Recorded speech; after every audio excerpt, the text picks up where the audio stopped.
ichifamba nepasi pematombo. Mvura iri kungofamba nepasi ichidana zvekuti ndiyo nzvimbo inoyerera kuona ini. Asi ndida kuti ndikuti pari kubuda mvura iyi direct. Mukapasvika mbuya munondishamisa nemowo munotoera. Izikani painobva haioneki kwairi kuenda. Dombo nemwana waro. Wangu vati mbuya ririko dombo iro. Oh, that's the beauty of nature. Mapako amunoona imomo munotovana vamwe vakachengetwa imomo. Kana makazitarisa nzizi namakomo amuri kudai kuona muri kuona kuti matombo aya akagara nama makangoita yaakaita inzvimbo yamatombo, asi matombo aya anangogarana chete. Onai patigere panapa panika inzvimbo yokuti tinotogara imba iyi. Saka mapako chero kuti apa unotovata.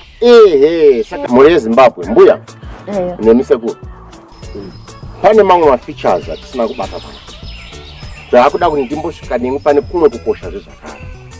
Munoona nzvimbo yatiri ine matombo aya mapako aya ane ukosha hwaiva paari. Dzaiva homwe iro dombo chandinetsa kuno nhasi bhudhi vati hande kumatombo. Indashaya kuti kumatombo vari kuti matombo ekunokacha here. Onai pavazotisvitsa. Munomuziva here mbuya kuti munonzi muchii? Handimuzivei. Muno ndo munonzi mumatombo, vamwe vanomuti mumatobo kana kuti mumabwadziva. Mabwadziva kana kuti munjerere. Zvawanda izvi. Ino ndiyo nzvimbo yokunamatira zvino naye mbuya. Yokunamatira? Ndiro Jerusalem reZimbabwe rineri. Yes. Kwazai vatete. Kuno ndo kunonzi conference center. Ndo matinotambira kamo. Imo matombo emo.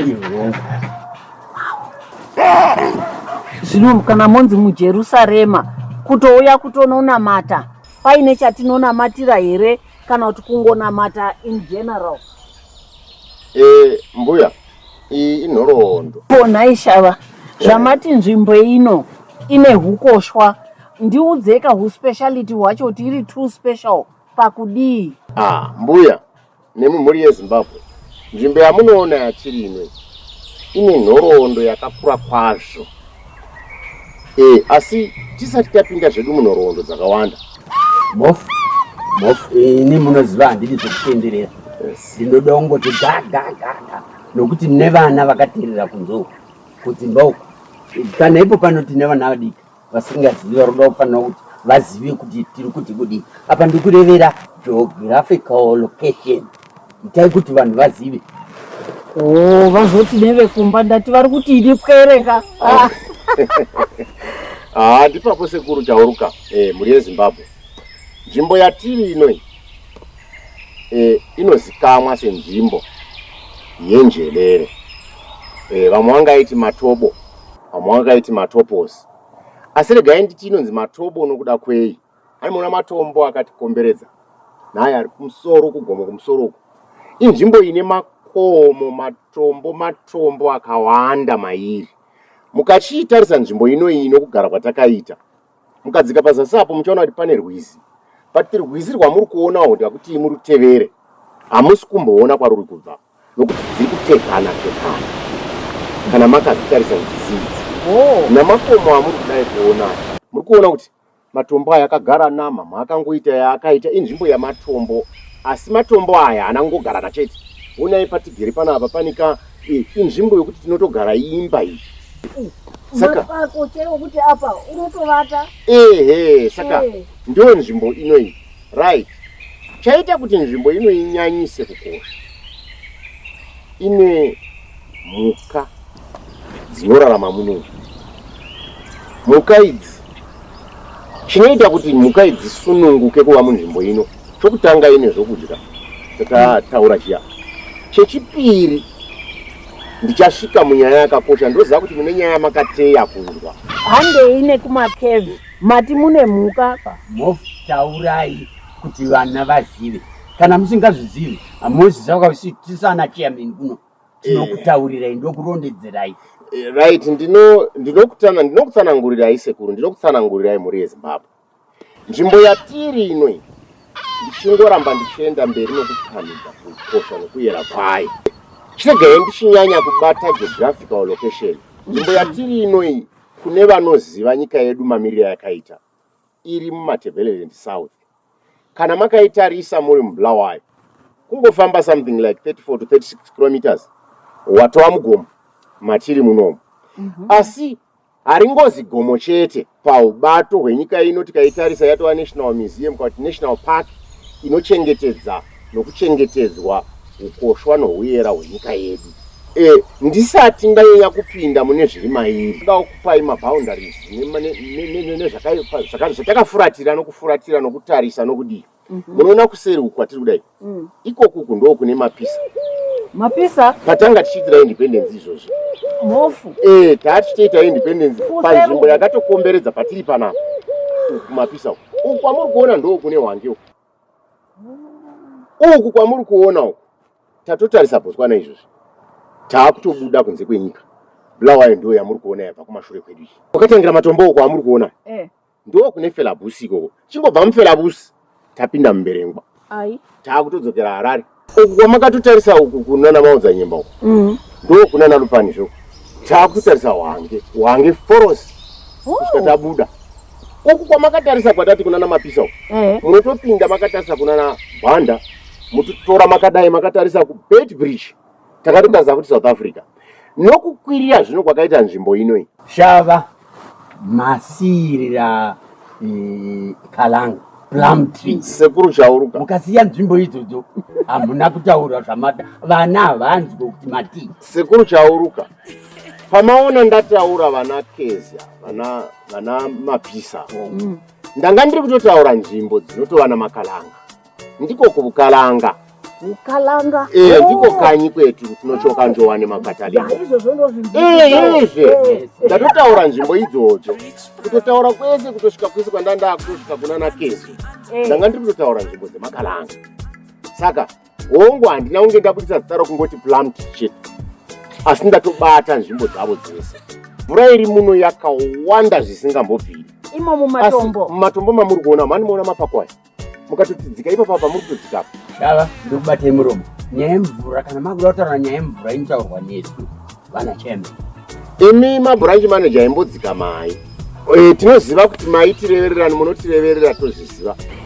Zvinoshava mati matombo taanzwa. Ko mamwe mafeatures ari muno mvura mangotaura kuti iri muno ine handisati ndaona kana donhwe kana katine. Muri kureva mabhoho here? Ndiri kutarisai muone kuti mukova tongorerai muone. Panosikika here mati muno munoera munomu ndosa hukoshwa hwemuno. Mukachitarisa ipapo pamakatarisa muchaona kuti mukatarisa kuti uko kusaidi kwenyu pane imwe iri kubva uku uku ichifamba nepasi pematombo. Mvura iri kungofamba nepasi ichidana zvokuti ndo nzvimbo inoyevedza kuona ini. Asi ndida kuti ndisiri pari kuda mvura iyi direct. Mukapasvika mbuyani munondishamisa nemowo munotoera. Izikami painobva haioneki kwairi kuenda. Inongofamba iri kungosangana ichingotenderera. Chokwadi sekuru ndo kuti matobo ndo yatiri kuti njerere ndo kuyera kwayo. Right, tikarisa muka munoku kunoku muka dzakanyanya kuwanda zvikuru dzine pesendi yakati kurei kupfuura dzimwe. Mukatarisa shiri iyi inonzi hungwe inodya yemumvura iyi idzodzo dzakawanda kunoku neshezvo ndo dzichiri kunyanya kuwanikwa. Ndo nzvimbo yatiri kana tikatodzitsvaka munomu tichiri kutodziwana. Shava munochiziva here chikonzero chekuwanda kweshiri idzi muno? Sekuru, ini handisi kuperezvenyu, handisi mwana mudoko. Ndo pandamboti ndichitanga paya ndikati ndichakuudzai zvaita muzinda uno uve chii, uve Jerusarema, uve nzvimbo yokunamatira. Ndichasvika ikoko kwese, asi apa ndanga ndichiri kumbokuudzai zvezvinowanikwa muno. Apa ndangotaura zviviri, handisati ndataura mapakomo, handisati ndambopinda muri kubva mvura umo, handisati ndambopindawo. Iwo matombo aya ane zvaakakukuchira zvandisati ndakuudzai mhuri yeZimbabwe, zvandisati ndakuudzai sekuru nambuya. Taurai ndakateerera. Nzvimbo yatiri ino ine zvimwe zviwanikwa tataura shiri. Mukapinda mumapako mune makarwe, mune mhuka dziya dzinoera hatichataurei kune mazita. Ndagara ndongopedzera pano handingakupinzei meso, asi dai ari mabhuranchi manager gaiti pamwe kuda vangafambawo mukati munamato wacho unotangwa neni. Aiwa, chiregai sekutaura, regai ndiende mberi. Mune zvinhu zvakawanda zviri muno, kunyange nyoka dzinoera hombe dzinowanikwa muno. Dai papoint kana zvichikunetsai nditaurei. Kwete sekuru, muri kumhanya. Inini regai ndigokubatsirai. Ndakuchikudzoserai kumavambo manje. Ndati nzvimbo ino inonzi Matobo. Ndati nzvimbo ino inonzi Matoposi. Ndati nzvimbo ino inonzi Mabwadziva. Ndati nzvimbo regai ndimbodzokera patiri kuti Mabwadziva. Mabwe ano aya, matombo ano aya, mabwe mutauro wechikaranga. Mune madziva atanga tichitaura aya anoera. Mune madziva atati mvura iya muri kutadza kuona kuti kufamba nepi. Mune madziva nawo iwi, madziva anoera, anowanikwa zvinoera. Munobuda manzwi anotaura, munobuda tsika dzedu. Manzwi? Mune manzwi ari muno. Kutotaura kutoti zvinotaurwa zvacho totozvinzwa. Imo muno. Ndiana ne achitaura. Ndo matiri kutaura kuti mune manzwi, munokuyera, munosvikira inzwi raMwari. Sekuru, imo mune mazwi umu. Zimbabwe. Ndinzwireiwo madhara zvavakutaura manje. Hanzi munobuda mazwi, mune nzizi pasi, anonzi mabwe adziva. Zvinhu zvavanotaura izvi, pana anowirirana neniwo here ipapo. Zimbabwe vakatinyepera, tichadzokera kunoona kuti ichokwadi here. Ini ndabva kuHarare, zvanzi nasekuru vachauruka, hanzvadzi yangu hande tinotsikisira kuMatobo, Matoposi, mabwe adziva. Indati kukwira bhazi kuenda uko kune chii. Zvino pakanaka, mabwe ndamaona, mapikicha atatorwa, zvemadziva izvi nezvimwe. Enderai mberi. Ndiri mwana muduku pakuberekwa makore makanditaza, asi ndava munhu mukuru. Nokuti zviri mumusoro mangu nezvandasangana nazvo, ndatovawo denhe reruzivo. Imomu matataurawo, kana tati mabwe adziva, hatisi kutaura zita nesenemu yomunhu. Hapana munhu watiri kuti dziva, hapana munhu watiri kuti mabwe. Tiri kureva mabwe aya akatikomberedza makomo nemaware atigere mabwe ega ega. Dziva ndiri kureva iwaya muri kuona, mvura dzamuri kuona, zviwi zvamuri kuona izvi, ndiwo madziva acho. Ane mvura isingaperi, ane ukoshwa husingaperi. Asi ndoda kudzokera pandati mune manzwi. Manzwi anobuda umu. Kudzoserei kumashure pakufamba kwavanhu vachiuya munyika. Munomu tinogara tichingotaura nyaya yechimurenga. Chimurenga. Chiko chatiri kumboti chimurenga. Ndianiko murenga? Chimurenga wadi chimurenga tu. Kumava muchiziva here kuti chimurenga chii? Murenga inzwi kana kuti mweya mutsvene waitaurwa namadzibaba edu namadzitateguru kuti mudzimu unoera. Hezvo vanyashanu maakuita zvebhaibheri manje. Isusu mati murenga, toda kuzwa zvemurenga izvi zvamataura. Zvamakutaura izvi zvimwe zvava zviti vabatsirei kana vachida kubatsirwa apo. Nyararai zvenyu kuti zivi vatete, mbofu vakakugukutirirai. Pavanenge varemerwa vachandipira. Mbuya, muri yeZimbabwe. Pane panhu panoda kutodzidzwa patinoita sokuti tinoparasa. Chivanhu, tsika namagariro evanhu nokunamata Mwari ndo chimwe chete chamunoda kubatanidza chake sechinoseparetwa neBhaibheri. Tsika dzavanhu naMwari hadzina kusiyana nokuti dzakagadzirwa naMwari. Saka handisi kuti ndadzoka muBhaibheri ndichitiza zvedu kana kuti ndatiza zveBhaibheri ndichitora zvedu. Zvinhu izvi zvakabatana, asi zvinopatsanurwa navanhu netsika dzavo dzakashata nokubata kwedu kwakashata. Ndati pano ndoda kuti muzive chinonzi murenga, chimurenga, anonzi murenga, chii murenga. Chiri kunzi murenga, tiri kutaura nezveinzwi, voice raMwari, kana kuti rudo rwaMwari, kana kuti security yaMwari kurudzi rwavanhu vatema. Saka inzwi iri mawiri araiita mbuya. Mhm. Kumavambo uko tichiverenga nhoroondo nokuudziwa nhoroondo dzomutambidzanwa idzi dzomusiyiranwa. Tinotaurwa kuti kuno mumwe wematateguru kumadzitateguru edu akaenda akatombogarwa nenzwi iri ainzi Sororenzou. Sororenzou. Ehe, akatombopoterwa nenzwi iri akava muprofita waMwari. babangu Ndizvozvo zvemukanya ndo pabuda kana chaminuka baba venyu. Saka ichokwadi ndi baba venyu, asi iyeye murume iyeye kana tikatora munhoroondo dzedu gaga ndiye akauya nesu nevanhu kuno. kwete sekuru, chimirai. Ipapo tiri kuti isusu kana tikatora murume iyeye tichiitaura nhoroondo dzevari tiri kuti nhasi vaprofita vakuru vedu vanga vasina shoko rinoti profita chirungu ichi nausharapa amene kuda chigiriki. Ndiye watinoti isusu wainzi navakuru vedu mufemberi wokutanga wakataura nenzwi raMwari wekumusoro kutenga richitaura kuvanhu. Asi chakaita kuti inzwi iri mbuya nhasi murione riri muno. Inzwi harina kuuya kuzogara pavanhu, rakauya kuzobatsira vanhu. Saka ranga risi munhu. Harizi munhu, asi rakauyawo napamunhu kuzobatsira vanhu. Asi rakati handingagari pavanhu nezvikonzero zvokuti isusu murume yedu inonyepa, tinochiva, tinobata tsvina, tinorwisana, tinodeura ropa. Apa magona oshava izwi iri ndo rakauya richiti harigara muvanhu.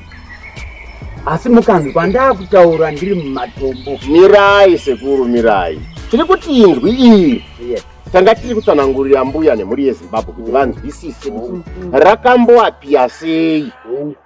Ragara pana Sororenzou. Iroro ndo rakatungamirira mhuri yerudzi rwavanhu vari kuzvini nhasi vainzi Vambire kana kuti Vanyai. Tisuzve Tapo tatasangana zvepapa tosangana marudzi nokuti ranga risingachatungamirire munhu wani nevana vake. Ndizvozvo pakugara kwedu sekuru tinopanana zvidano. saka ndiri kuti tisuzve Regai tichikubvumirai kuti tifambire mberi. Saka iroro voisi iroro ndiro rakapa murayiro kana kuti rakapa chiziviso rakagara pamunhu uya kuti imimi rudzi rwakati chisumukai muende kunyika yenyu yechipikirwa, nyika yechivavarira. Muchandinzwa mumiti, muchandinzwa pamatombo. Asi mukazoona maakundinzwa pane mabwe nemadziva anoera sapakadai, shiri kana nzira yavakafamba nayo mune sekuru chauruka, ndini ndakupai mazita eshiri, ndini ndakupai mazita enzvimbo, ndini ndakupai mazita engirozi kana kuti emutumwa, emudzimu unoera wakatitungamirira. Padzokei mhofu, mati akatungamirira vanhu ainzani anga akagarwa nemhepo yamurenga. Mbuya, ndati kumashure kwakapoterwa kana kuti kwakagarwa kana kuti kwakabatwa umwe kuti ave muprofita kana kuti kare vaiti Svikiro kana kuti mufemberi. Tateguru, mumwe wamatateguru edu ainzi Sororenzou ndiye wakagarwa namurenga, mhepo yakabva kuna Mwari. kuti zvireruke mwana wamayangu vanowanzawo seku Sororenzou ndiye mwana, ndiyo baba wachaminuka mufemberi. Ndipapo sekuru apa mabaya dede nomukana zvino tichiri tose here mbuya kana kuti taakukuomeserai? Pamakundiomesera mukati uku neuku handichanzwisisi, daida kutevedza zvaka andimozva kuti ndoda chronological order yezvinhu kuitira kuti mhuri yeZimbabwe ikwanise kutevedzawo kuti zviri kubva kupi zvichienda kupi. Saka ngatiendei straight. Munoziva here kuti chaminuka aigara mumatombo pachitunga? Sekuru, chiregai ndikubatsirei, ndibatsirewo nemhuri yeZimbabwe. Kune vana nemhuri dzakateerera. Pakabva vanhu uko, mudzimu wataura, mweya mutsvene wataura pana murenga, pana Sororenzou wakunzi murenga. Iye wakati handichazogari futi pamunhu, muchandiwana kumberi. asi muchafamba neni muchindizwa mumapako. Ikoko muchaona mhuka kana kuti muchaona mhuka yakati ndo yamuchafamba nayo ichakutungamirai kusvika masvika. Saka mhuka yavakafamba nayo ndiyo shiri yamuri kuti shezhu iyai. Saka mhuka iyaya yanga isingangovatungamirire rodhi chete, yavayambirawo kuti pano paita nyoka, pano paita chikara, pano paita zvokudya, paita uchi, paita mvura. Ine masounds ayaichema nayo akasiyana siyana. Mofu masiya pakuti yaienda kwadzakawanda kune population yadzo. Kwete sekuru, pane pamuri kusara. Ipapo chazodziwanza ndo chandichakuudzai. Nokuti apa yakanga ichienda chete. Nokuti yakanga ichiteverawo inzwi. Rakanga ichidirect nokuti richitevera vanhu. Saka uko mungazoti po murenga uya wakazofamba sei na Sorenzo yati handigari pamunhu. Sorenzo wafa wasara. Taakuchitevera shiri. Sokureva kwaita inzwi. Shezhu iya yamirapo vaziva kuti pane nyoka vanyenyeredza. Yamirapo vaziva kuti pane zvikara vanyenyeredza. Kwasviba yainongedza futi kuti kwasviba. Pakati pousiku koedza ine kuchema kunoreva zvirevo zvose. Kwanguva yekunaya kuda kunaya yainongedza ichienda. Saka vakafamba nayo bira wana Malawi, Mozambiki, munana Zambezi, Guruve, tapinda munana Harare. Hezvo tiri kungouya kusvika tapinda. Vamwe vakatombodarikira pinda kumapungubwewo. Pamberi apo pamuri kuona panozooneka tiri pano. Handiti munoona kuti nzvimbo yatiri nhasi inoyi inoonesa tiri pamusoro-soro, inoonesa north, south. Totarisisa izvo zvimuri pamusoro apo pakati toona chove. Chove rwizi mbuya ruri mukati mumatswana. Munotoruona muri pano. Saka ngezvimwe zvezvishamiso zviri pano. Asi handisati ndapedza rungano rwandiri kukupai. Tiri kufamba isusu vachitevera shezhu, vachitevera shezhu. Vazosvika pano ndo pavanonzwa inzwi richitaura mumapako amuri kuona. Saka sekuru vachauruka, inzwi rataurwa iri rinotaura nechepapi patingaenda tikanorinzwawo? Inzwi rinorehwa tete, haringotauri pese pese. Rinotaura kuchikwata chevanhu chinenge chakayera, vari vatsvene kutaura kwanhasi. Vanotorana voenda padivi, vonogara, voteura, votaurirana, votsanya kuti vamirire kunzwa izwi. Izwi rinotozouya kwavari chete kana ivo vachena. Anotungamirira muteuro uyu tisu vana chena. Idziwo idzi mbuya anokuzvikudza. Manga mabvunza mubvunzo wakanaka zvekuti ndati pamwe kuda vachatiudza kuti titeerere zvino zvazotaurwa. Ino nzvimbo ino mbuya. Pamusoro yose yaiitwa panapa ndava kuchikukonektai. Tambotaura nyaya, pane mubvunzo wambotaura sekuru. Pakati unoziva here kuti sei Chaminuka andogara kumatombo uku? Ari kunzi Chaminuka yamhepu yava homwezve zvakare. Pasi pamire mwana waSuro. Andogara Dungwiza uko. Nzvimbo yaandogara iya ine lingi futi yamatombo. Nechikonzero chokuti chiri kutaura mavari havazi vanhu.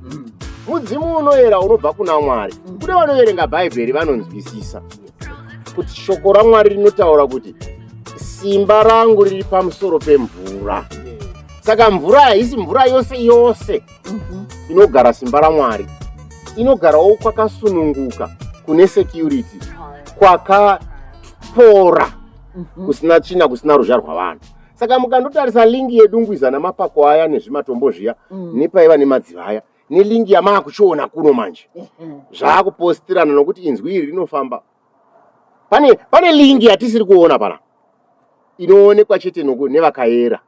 Saka muchaona kuti Chaminuka waibva uko mweya wakabereka munhu achiuya kuno kumapako ano, waivingei kuna baba, kuna murenga. Musakanga nemhofu kuti tasi isi mateameni minamato yose inotanga nokuno.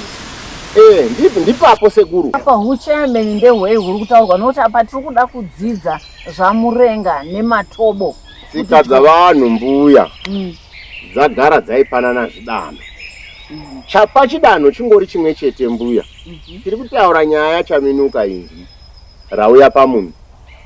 Tiri kutaura nyaya Murenga inzwi rauya pamunhu. Asi tarisai lingi yavari kutaura yavazvipa uchiameni ndivana baba vavo ava vavari kutaura. Watiri kuti Murenga ndiye soro renzou, ndivo baba vavo. Watiri kuti Chaminuka ndivo baba vavo futi, ndivo makudo acho, ndivo tsoko dzacho. Saka inyaya yekungozozviti vanaisi vemvura ndivo vanga vachingokumbira vachiombera vachitiudza mvura yaakunaya. Chino hachichidai so ndo vaicheya kumberi pakutungamirira pakuomberwa nokukumbirwa kwacho madzibaba avo. Saka nazvino ndo zvavakatakura, zvavari kutakurana nhasi. Ndiani wangadimbure chinharo chatakapuwa naMwari? Pera kose kana kwachengetwa kunopfuurira mberi. Ipapo ndizvo sekuru. Mhuri yeZimbabwe apa pajeka apa pekuti kukumbirirwa kwemvura, kunamatirwa kwezvinhu zvaida kuitwa zvinokosha zvinoera zvaibatwa basa pano paMatobo. Kumapako kwamuri kuona uko nemamwe atichapota pazasi pese amuri kuona. Mune hwendefa dzakanaka chose. Asi mukapinda maari mapako aya muchaona kuti mamwe akanyorwa mumadziro mawo, akanyorwa mazita evanhu seamuri kutoona. But zvinhu zvakanyora izvi zvimwe hazvidzime zvimwe hazvidi, asi mazita aya muchaona kuti mamwe ndeechitonga, mamwe ndeechindevele, mamwe pane ndeechitswana raive bvutezve reruzhinji.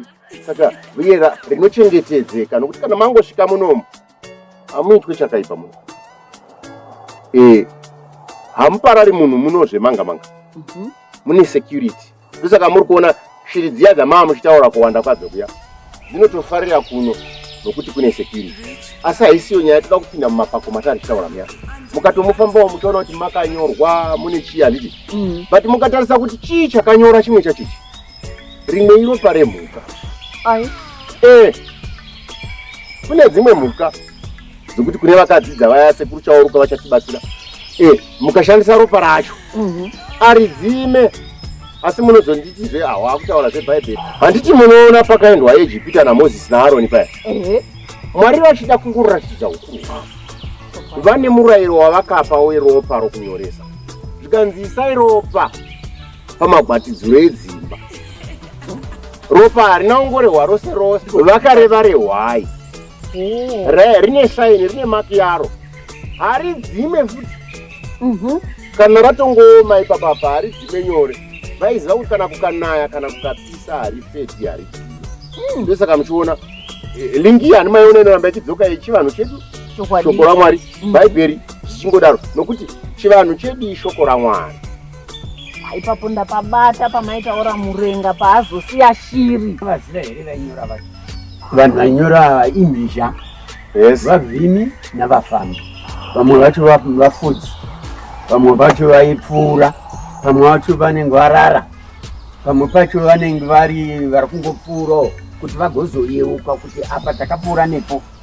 Vosiya vanyora chavainyoresa, vaiuraya mhuka, ndoyo votora ropa racho vachinyora hameno zvavaisanganiswa nazvo kuti kana vozodzoka vaakubva kwavari kubva voyeuka kuti pano takambovavata, pano takambopakazorora.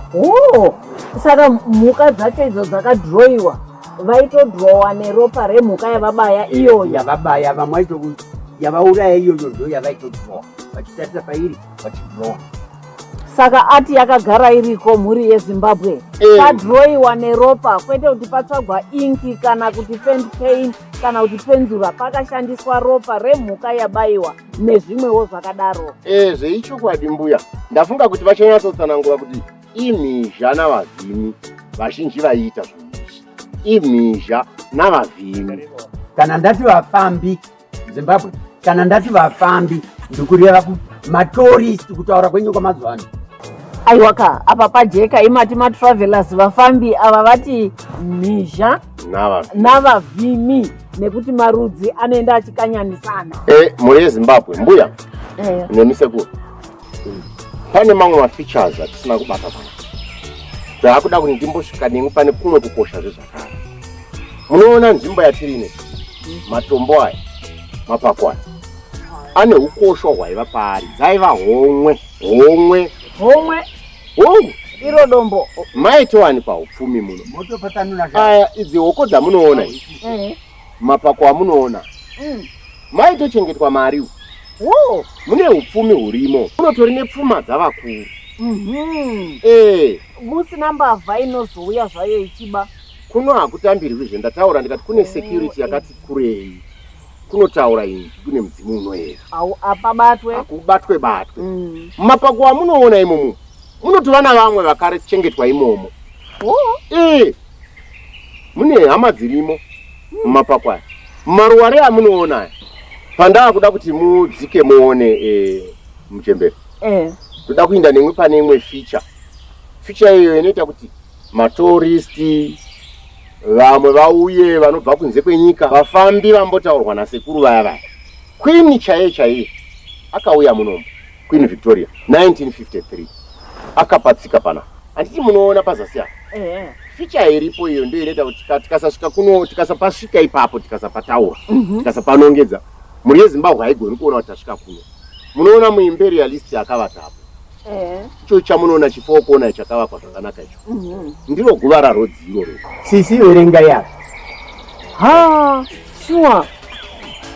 Here lies the remains of Sister Rhodes. Mazviona katete. Ndagutsikana. Mazviona muri yeZimbabwe. British uye uyu mubhuwa uyu haana kushayikwa kwokuvigwa.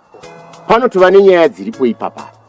Pamuri kuona panapa vatete pakarara muimperialist mubhuwa uyu haana kungotanga nokuuya pano kuzovigwa kana kuti wanga achigara pano. Pane pfuma yake iri pano, pane mabhenge ari pano. Muri kutarisa here chivakwa ichi cheimba yake ichi chinotova namasainzi anotoratidza kuti uku kune chakati, kune vari kuziva uku kune chakati. Masainzi amuri kuona iwaya pachiri paguva iro iri.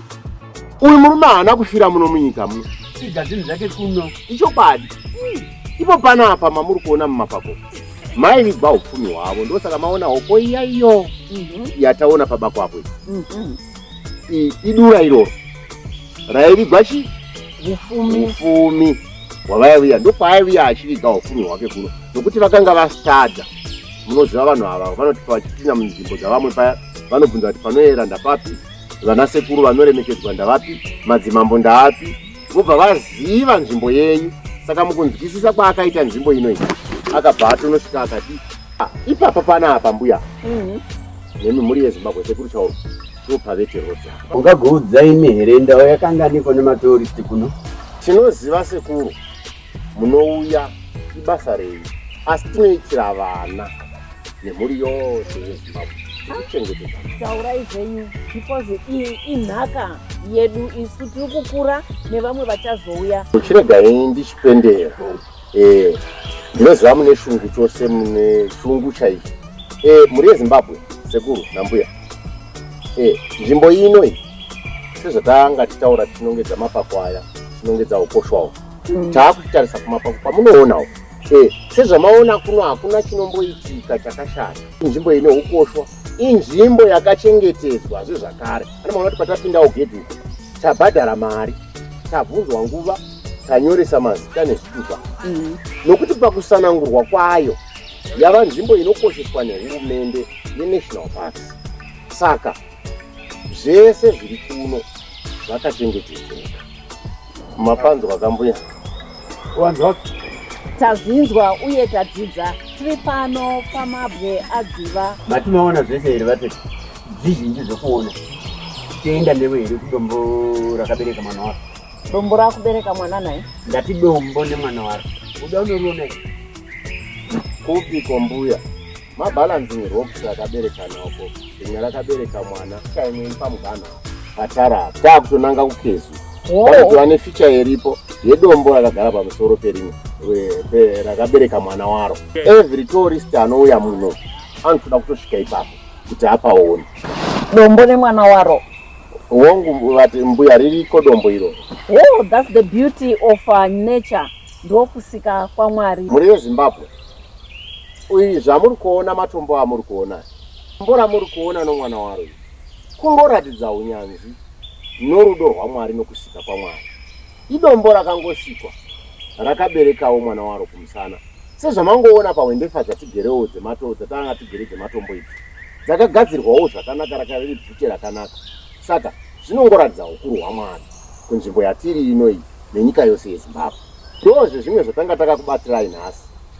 Tiri kumabwadziva, kumatoposi, kunonzi kumatobo, kunjerere, kunoitirwa minamato yenyika, nevanoziva nokunzwisisa minamato yevakuru yechivanhu. Tatenda mhuri yeZimbabwe. Tine matunhu akawanda mukati menyika yeZimbabwe ane ukoshwa hwawo imwe nerimwe dunhu hwakasiyana nehuri pane rimwe dunhu.